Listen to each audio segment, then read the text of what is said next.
Social media yeah TV నీది yeah TV నీది TV అది మేము అడిగిన దానికి సమాధానం నువ్వు చెప్పండి. టీవీ ఆదో చెప్పబ్బా అడిగిన దానికి చెప్పండి.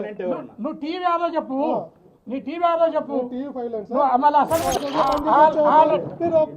మీడియాలో సుగాలి ప్రీతిని 150 సార్లు నీ పవన్ కళ్యాణ్ మాట్లాడడం జరిగింది. కేసు కట్టిస్తావా? నీ కీలక సార్లు అనేక మంది పేర్లను ప్రస్తావించడం జరిగింది. నీ టీవీ 5 మీద కేసు కట్టండి. చూపిస్తా మీరేమంటున్నారు? నీ పవన్ కళ్యాణ్ మాట్లాడినా చూపిస్తా. కేసు కట్టిస్తావా? నేను జర్నలిస్ట్ నా ఛానల్లో ఈ మధ్య గోరట్ల మాధవ్ గారు ఏది పడితే అది ఎవరి మీద పడితే వాళ్ళ మీద విచిత్రమైన భాషతో విరుచుకుపడుతున్న సంగతి ప్రతి సందర్భంలో చూస్తూ ఉన్నాం. తాను ఇంకా పోలీస్ బాస్ లాగే వ్యవహరిస్తూ ఉన్నట్టున్నారు.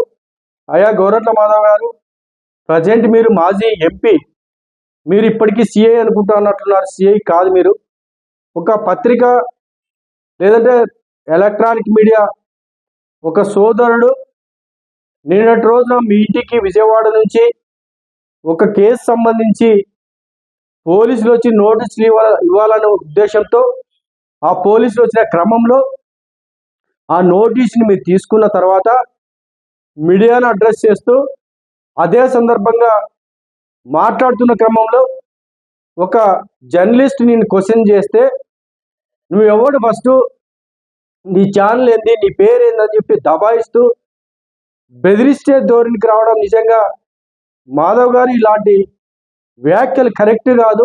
ఇలా దురుసుగా మాట్లాడడం కరెక్ట్ కాదు.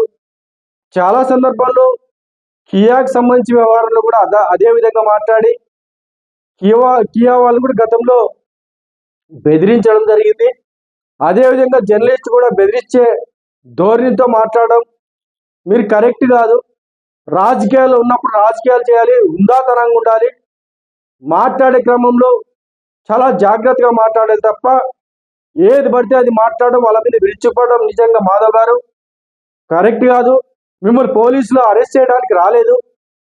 ఒక అత్యాచార బాధ్యతలకు సంబంధించి మీరు మీడియాలో అడ్రస్ చేసినప్పుడు వారి యొక్క పేర్లు మీరు వెల్లడించిన ఉద్దేశంతో వాసిరెడ్డి పద్మ గారు మీ పైన విజయవాడ రాజశేఖర బాబు గారికి దాదాపు ఇక ముందు ఎప్పుడో అంటే దాదాపు 3-4 కిందట మీ పైన ఒక కంప్లైంట్ చేయడం జరిగింది. అందులో భాగంగానే విజయవాడ పోలీసులు మీ దగ్గరికి వచ్చేసి ఒక నోటీస్ ఇచ్చారు.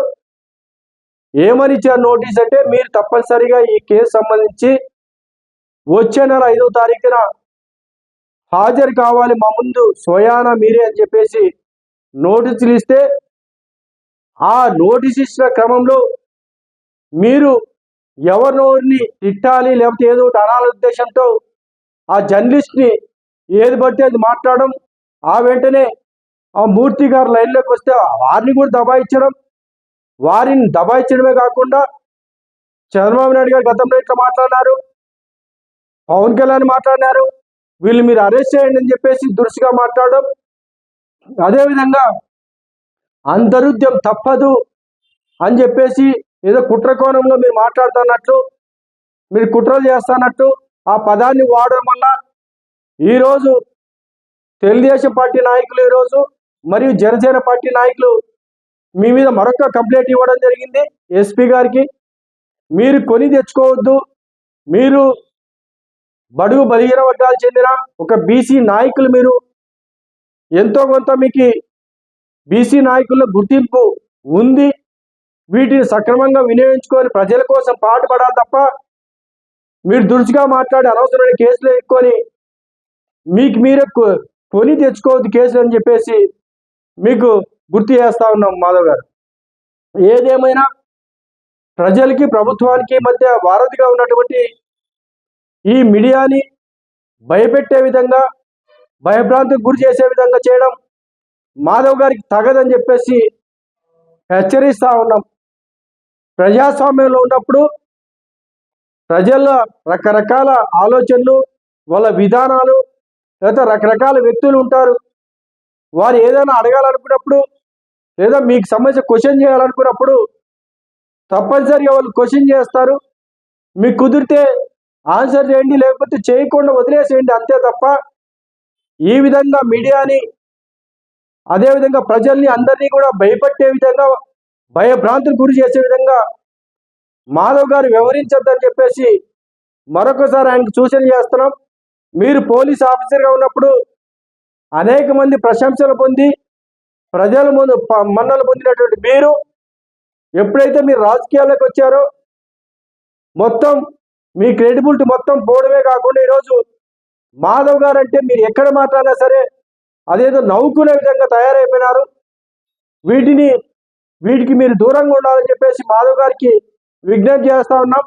అదేవిధంగా ఒక యాంకర్ కొన్ని క్వశ్చన్ చేస్తే అందులో భాగంగా మహనీయులు మొత్తం ఒక రోకల బండితో దంచి నూరని రకరకాలుగా ఏది పట్టే అది ఏది మాట్లాడుతున్నారో ఏది మాట్లాడదో ఒక్కసారి పదవి పోయిన తర్వాత నిజంగా మీకు ఏమైనా పిచ్చి పట్టిందేమో ఒకసారి మాధవ్ గారు చెక్ చేయించుకోవాలని చెప్పేసి హాస్పిటల్కి వెళ్ళి ఇదే సందర్భంగా మీకు తెలియజేస్తా ఉన్నాం.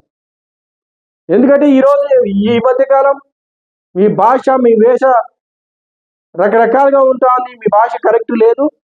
వీరిని సరిదిద్దుకోవాల్సిందిగా మాధవ్ గారికి తెలియజేస్తా ఉన్నాం. జై భీమ్, జై హింద్.